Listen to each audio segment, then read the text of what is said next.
আসসালামু আলাইকুম ও রাহমাতুল্লাহি ওয়া বারাকাতুহু। সম্মানিত দিনী ভাই ও বোনেরা, আশা করি সকলেই ভালো আছেন। আজকে আমরা কথা বলবো পাপ যেভাবে আমাদের অন্তর কলুষিত করে। অন্তর মানব দেহে চালকের আসনে থাকে, তাই পরকালে মানুষের অন্তর জবাবদিহির সম্মুখীন হবে।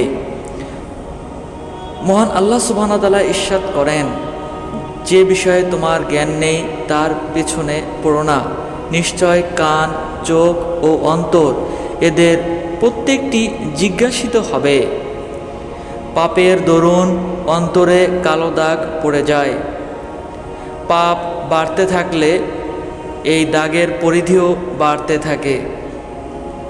আবু হুরায়রা রাদিয়াল্লাহু আনহু থেকে বর্ণিত, রাসূলুল্লাহ সাল্লাল্লাহু আলাইহি ওয়াসাল্লাম ইরশাদ করেছেন, মুমিন বান্দা যখন গুনাহ করে তার অন্তরে একটি কালো দাগ পড়ে যায়। এরপর সে তওবা করে ক্ষমা চাইলে তার অন্তর পরিষ্কার হয়ে যায়, অর্থাৎ কালিমা মুক্ত হয়। আর যদি গুনাহ বেশি হয় তাহলে কালো দাগ বেশি হয়, অবশেষে তার অন্তরকে ঢেকে ফেলে। এটা সেই মরিচা যার ব্যাপারে কোরআনে আল্লাহ সুবহানাহু ওয়া তাআলা বলেছেন, কখনো নয় বরং তাদের কৃতকর্ম তাদের অন্তরে জং ধরিয়েছে। সূরা মুতাফফিফিন আয়াত 14।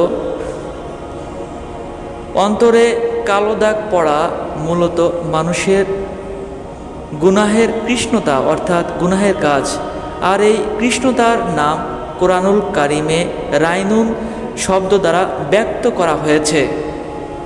কাজী অন্তর স্বচ্ছ রাখার জন্য পাকমুক্ত জীবনে ফেরার বিকল্প নেই।